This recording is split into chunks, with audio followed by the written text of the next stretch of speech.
Эшек улак башталган турат. Ага чейин азыр жигиттер кийинди, баардыгын даярдады, эшектерин токуду, минди. Азыр даярбыз, бирок оюндун астында сөзсүз түрдө күчтүү болуш үчүн биз азыр кымыз ичели деп атабыз. Туурабы жигиттер, Анда биз кымыз ичели. Келиңиз.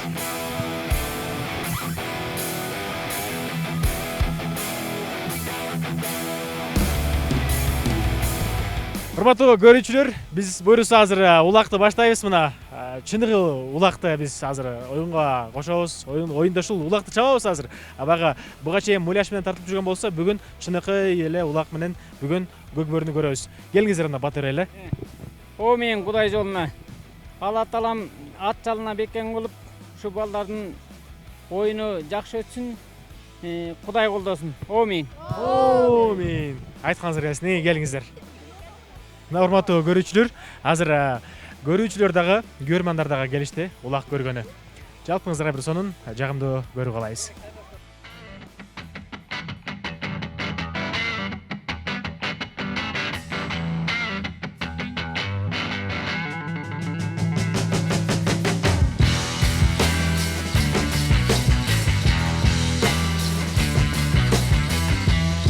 Сол жагыбызда турган сары кийимчен биздин көк бөрүчүлөрүбүз школа жана бул жактагы Байзак ата командасы. Бүгүн биз анда жалпыңыздарга бир сонун оюн тартуулайбыз. Азыр даярбызбы жигиттер? Кет.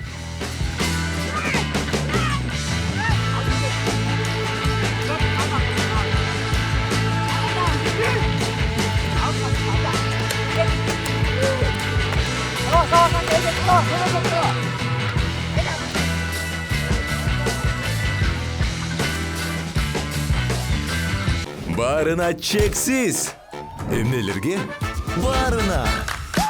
Мессенджерлерге, социалдык тармактарга, чалууларга, фильмдерге, сериалдарга, телеканалдарга. 4 жумага 550 сом. Шашылгыла, барыбыз кошулабыз. Переходи на О. Барына чексиз.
Эмнеге сен жеке-межеге түшүп калдың? Эмнеге мындай жеке-межеге түшпөй эле коюнчу мен деп айттым го башында. Анда сөз болгон жокпу? Андай сөз болгон жок. Мен эме старттан чапканда травма көп болгон жеке-межеге жагат.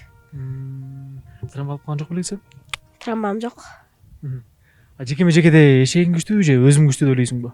Ошо экөөбүз деле бирдей эле, эшегим да өзүмө отурат. Отурган эшек. Анан өзүмдү өзүм оюмдой болот ал.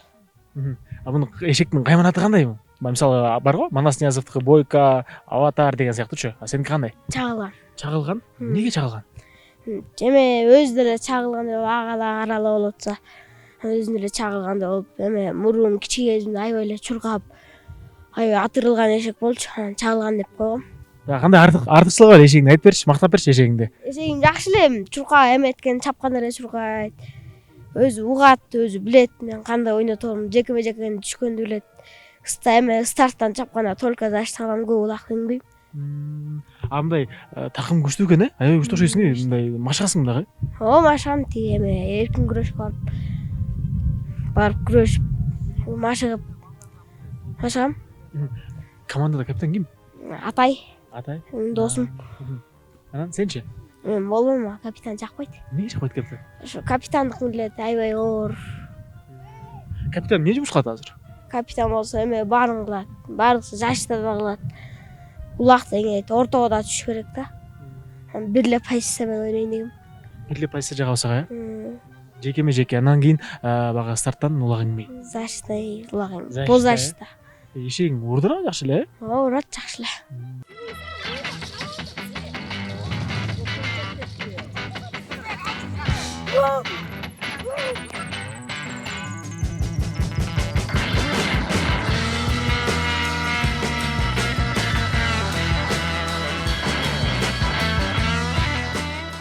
Байзак ата командасынын капитаны мына чабуулчу. Өзүнүн аты Респект, бирок кайман аты Карадөө. Кандайсың? Жакшыбы? Эмне маанай жок? Ошо өзүм мындай кетем ушундай болуп көрүнөт болуш керек. Эмне себептен эме кайман атын Карадөө? Ошо оюнга жаңы киргенде ошо эме улакты жулуп антип мынтип мындай күч бар үчүн ошондон анан өзүм да карараак болгонго Карадөө деп коюшкан. Колуңду берсең? Сен колуң катып турбайбы? Капкады го. Улакты бири кармаганда мыжыксаң керек, оюндагы бага тайказандарды ким жасап берди азыр? Азыр Алымбек байке менен Симонкул байке жасап берди. Мындай тайказаң мисалы секирип салгаңар келеби? Азыр жерде эле мындай эметти го тайказангачы. Секирип салгысы келет, бирок секирип салгандын башысы менен травма алып калдым. Ушундай учур болду эле, мисалы айтып атко, аттан куласаң жал менен тосот, эшектен куласаң туягы менен тебет дейт да. Ушундай учур болду эле сенде? Кулап эшектен кулган. Мен ойноп атканыма 1 жылдай эле болду. Андай деле болгон жок. Ким чогултту негизи силерди команда болуп? Командага мисалы азыр Байзак ата командасы, школа Көкбөр командасы болуп, экөө билимчү. Силерди ким чогултту? Ошо Жеко экөөбүз чогултту. Баарыбызды ошо Жеко эке ошо уюштуруп бергенине рахмат. Ошо баарын уюштуруп, ошо көндүрүп, жаштайыбыздан ошо улакка көндүрүп, кичине кийин чоңойгондо улак кармай албай жүрбөйлү деген сыяктуу болуп. Жеко экөөбүзгө рахмат. Кайсыл эми оюнчуга мындай көмүр атасың? Ушул Нуржан Мелисбек уулуну Карадөө деп коюшат. Анан ошо Нуржан Мелисбек уулу андан кийин ошо эме Аскарт Аскаров чыгат. Аскаров, Эгерде аларга жолуксаң эмне кылат элең? Эмне ойлоп элең? Үйрөткүлөчү, кантип эметет, кантип базат, ошолорду ошо көрүп, үйрөнүп, мындай жакшы эме алмакмын. Суроолорду берип, сурамакмын да, кандай ойнойсуңар, кандай деп. Эгерде жүр, Кызбек сени алып кетебиз, биз менен кет, машыктырабыз барат беле? Эми бармакмын.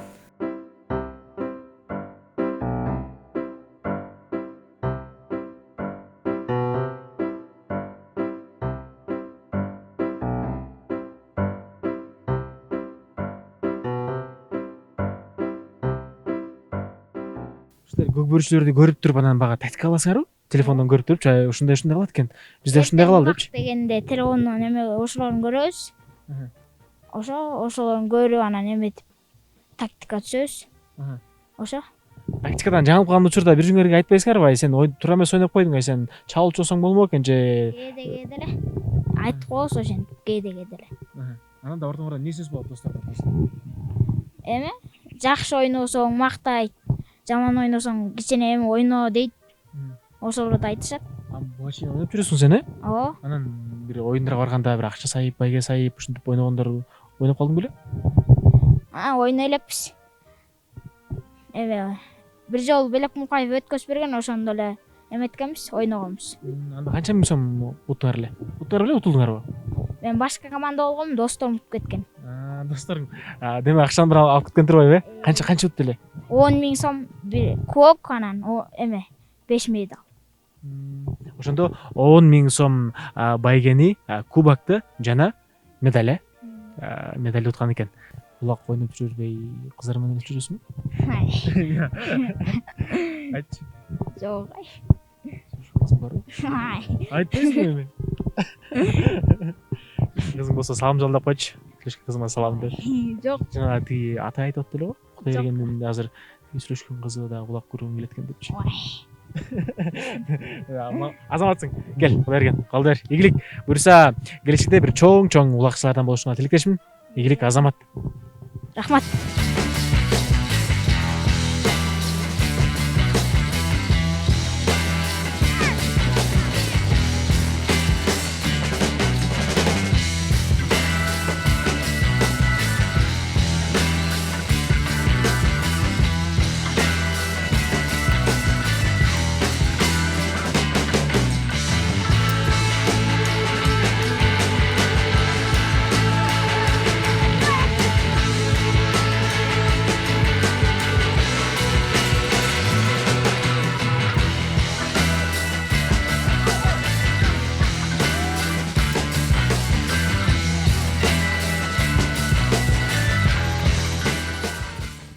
Школа Көкбөрү командасынын капитаны, азыр өзүңүздөр оюнун көрдүңүздөр.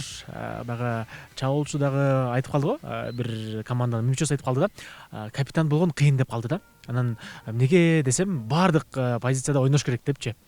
Капитан чындап эле көп жумуш кылабы? Көп эле жумуш кылат. Эмне кылат мисалы? Баарын эле аткарат го дейм. Чабуулчу дагы орто мурун эң биринчи оюнга чыкканда капитан болуп эле чыккам, мындай эле 3-чү номер болуп чыгып баштап. Анан кийин бизде кышта ушундай Белек байке, Белек Мукаев. анан кийин Айбек Касымов деген байкелерибиз келип чоң оюн өткөрүп беришти. Ошондо капитан болуп ойнодум да. Капитан болуп ойногондогу сезимдер кандай экен? Мындай оюнчу болуп бирок аны капитан деген атка конгондон кийинчи? Жакшы эле го. Элдин баары "О, ата капитан" деп аттыбы? Айткенде эле жак. Канча убакыттан бери Сүрүп атты. Канча убакыттан бери ушу эшек улак менен мындай ойнойсуң, машыгасың? 4-5 жыл болуп калды. Ошондон бери кички кезимден эле байкелердин артынан ээрчип жүрүп эле улакчы болуп кеттим. Бүгүн оюнда кандай баа бересиң өзүң? Эмне жетишпей атат азырчы? Сен оюнча. Кичине эшек жетишпей атат. Кичине арыгыраак болуп калды, айылдан табына келип. Эме жакшыраак чуркап берип коюп ушинтип атканда. Азыр кичине биякка келгенде начарлап кетти. Бирок сенин эшегиң күчтүү экен, э? Күчтүү. Өзүм эметип тандап алгам. Бир Эрбол деген байкебиз бар. Ошол жака барып бир жайлоого келип калып ошондой көрүп, улак ойноп көрүп калгам. Анан кийин күзүндө келгенде ошо барып сурап өзүм минип көрдүм. Минип көрүп жактырып эле анан биринчи улакка барып өзүм көргөзүп кеттим да ушул эшек мененчи. Эшек сага топ келет, сен эшекке топ келесиң. Бириңерге жараштыңар. Ооба. Эшектин кайман аты барбы? Эмне деп атап койсуң? Көкмончок. Көкмончок. Эмнеге көкмончок? Бурулуп жанагындай аска барып минген байкебиздин аты бар, ошого окшош да. Мындай бурулуп чуркап ушинтип берет да. Азыр мисалы Көкбөрүдөн кайсыл бага командага жан үрөп, ошол командага мындай балет этип, көрмандык кылып дегеле бир оюнчуну мындай көңүл туткан эмең барбы? Оюнчуң барбы? Ким? Рустам Тыналиев. Ушулар. Рустам Тыналиев. Рустам Тыналиев кайсыл эмеси жагат, оюну жагат? Кандай ыкмалары жагат сага? Мага улакты салгандары, эңгендери жагат. Атты башкаргандары ушулар жагат. Сен дагы бага улакты мисалы ортого таштаганда, сен да дароо эңеткенсиң, э? Чабуулчуга эметип ушинтип эңип калдым. Өзүм эңип машыгып ушинтип үйдөн эметчимин. Байкелерди машыктырып, анан ушинтип эле чабуулчу болуп кеттим. Атай, мага эшегиңди сатпайсың дегендер болобу? Көп эле болот. Бирок сатпайм да. Эмнеге? Ошо. Мага жагат, саткым деле келбейт да. Сенден сурады эле атай, могун бир баасын мондай кылып берейин мен, мага сатчы депчи. Сураган. Канча? Бир коо ушундайларга сураган. Бир корго сураган, э? Анан эшегиңдин бою канча азыр? Бою? Бою. Боюн деле. Көкмончоктун бою, салмагы. Аны деле эметкөр элек. Жамгырда жаап кирдим, кеттик анда ойноп аталы, э?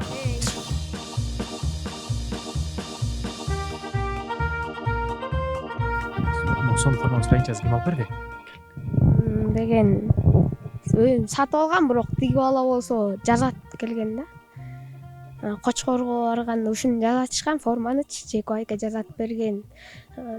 Эме тигип ала деген, улакка ойногоюн деген сатып алгам муну. Канча алдың эле? 1000 сом калган. Өтүп көп убакыттан бери жүрсө керек, Неме тайгазанга барып дагы мындай баш менен кирип кетсең ушул тебетей сактайт башты. Азыр тайгазанда отпайсыңбы? Азыр жерге эле ойнодуңар го? Анан тайгазан менен баягы жерге таштаганын айырмасы барбы? Бар. Жер улак деген мындай ташташы бар, мындай барып эме таштаганда мындай бияка кетип калышы мүмкүн, тияка кетип калышы мүмкүн. А тайгазан болсо барып туруп жеңил саласың да, ыргат. Чоңондо ким болосуң эми? Чоңойгондо улакчы эле болом. Кимдей улакчы болгуң келет? Сейитбек Анарбек болгондой. Оюндарын көрөсүңбү Сейитбек Анарбек? Сейитбектин мурунку оюндары жагат, ынтымакта жүргөнү. Оюучулар мисалы айтып калдым го азыр Сейитбек Анарбек уулудай болгум келет депчи. Жанынан көрдүң беле? Жанынан көргөн эмесмин. Телевизордон эле көрөм да. Ушу кичкейгенде телевизордон көрүп атып ушуларды көрүп калгам, ошон үчүн улакчы болом деп чечкем. Машыктыруучуңар ким? Машыктыруучубуз азыр Сүймөнкул байке. Кандай баягы тактикаларды бүтөсүзөр? Үйрөтөт баары эле. Эме старттан келип чаапкан, эңкетип, бирөө жармашып атканда бөлүп кетип, тайгазан жанынан коробка кылып, ошон жекеме-жекеден сразу илип кеткенге аракет кылыш керек. Кайсы күндөрү машыгасыңар? Көп деле машыкпайбыз, бир жумада бир кыл. Ийгиктесин. Арбал, келечектеги мыкты улакчы болушуну биз каалайбыз. Ишенебиз, азаматсыңар. Рахмат.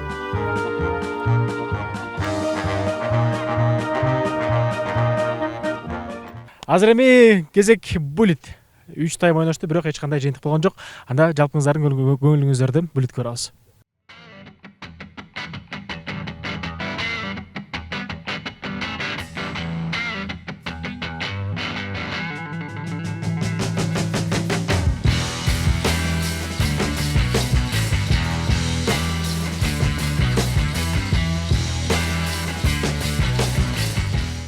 Достор, азыр жаныбызда турган чабуулчу Атайдын атасы. Ассалам алейкум. Алейкум. Жакшы. Бул жерде биз өзүбүздүн малыбыз менен эс алганы бир 10 күн 20 күнгө чыгабыз. Анан ошол учурда уулуңуз улак ойноп турат дешек алак. Ошол турасында мына могу түстөргө эме жайлоонун керемет деп ушенге келип балдарды чогултуп келип ушенге улак уюштурат. Ошо ойнотушат. Ошого сыймыктанып биз карап отуруп ошо балдарга сыймыктанабыз. Азыр айтып калышты да. Бир ушул эшек улакта фаворит эшектердин бири ушул Атайдын эшеги көк мончок депчи. Каяктан алдыңыздар эле? Муну айылдан эле алганбыз. Эми айылда мунун баасын айтпайбыз. Бул негизи бул көк мончоктун башы эме ушу реклама болуп жана фаворит болгон ушу көк мончок болгон да, ушу эшеги менен биздин уулубуз болгон да. Уулубуздун негизи тарыхы мындай. Бул 7 жашынан баштап эле огородко мен тайгазан жасап берип, анан ошого эме улак тарткан. 7 жашында эле. 7 жашында эле. Анан ошондон эле кызыгуу пайда болуп, анан ошо тиги балдарын эшитип келип, айылыпанын балдарын алып келип, анан ошондон кызыгуу пайда болгон да.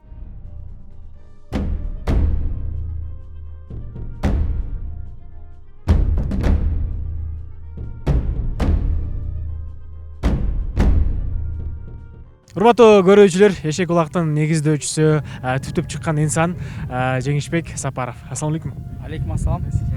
Жакшы, өзүңөр кандайсыздар? Сонун келиңизчи, азыр эшек улактын келип чыгуу тарыхы боюнча сөйлөшөлүчү. Ошол туурасында келиңиз. Акыркы мезгилде бул акыркы 2 жылда эшек улак кандай легенда болуп кетти да, ачыгын айтканда. Анткени биз ошо айыл жеринде чоңойгонбуз, шаарга бардык. Шаардан билим алып, айылга келип кызмат кылалы деп, элге келели, кызмат кылалы деп элге келдик. Анан ушу эшек улактын чыгышы боюнча жаңы элеке сиздер өзүңүздөр ойноп көргөзүштү го. Школа Көкбөрү, Байзак Баатыр командасын.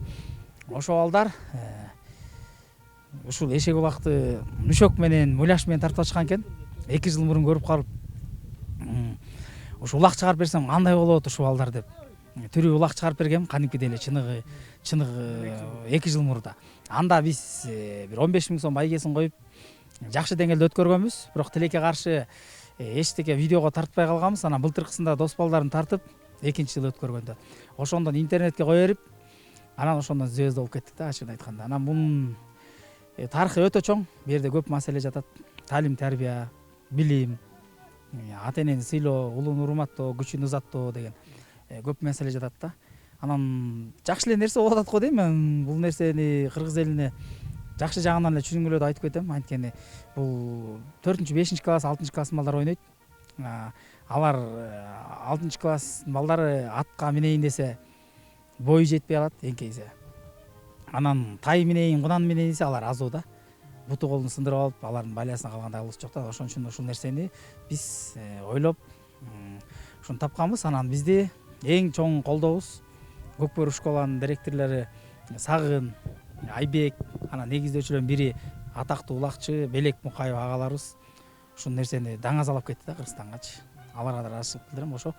Анан жакшы эле нерсе жатат, талим тарбия, ата энелери рахмат айтып атат. Балдарыбыз азыр бизди угуп калды. Телефонду көп колдонбой калды.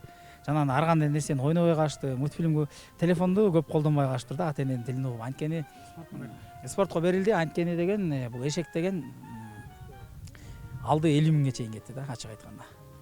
Азыр сатылып кеткендери бар, бирок өзүм көзүм менен көргөн эмесмин, бирок интернеттен угуп, достордон укканым бар да. Атак мына 10-15 000 мурун эшекти бекерлеп салчу да. Азыр 15-20 000 бир кой, бир улак, бир эчкиден өтүп атат да. Башма-баш алмашып атат да. Азыр баягы командадагы оюнчулардын баарынан сурадым да. Формаларды ким тигип берди? Могу ушул сонун формаларды ким алып берди десем, Жейко экебиз деп калды да. Ойлоп атам, Жейко экеси байбы депчи.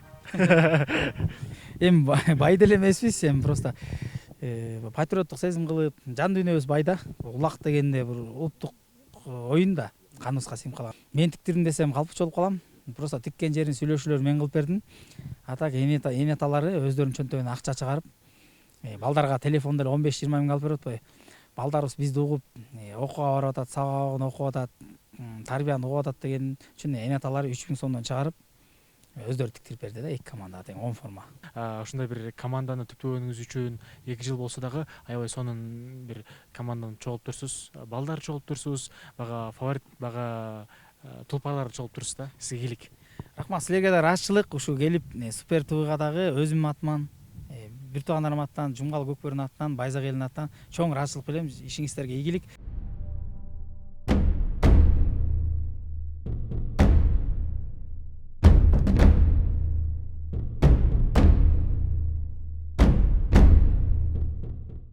Рысбек, эмне болду?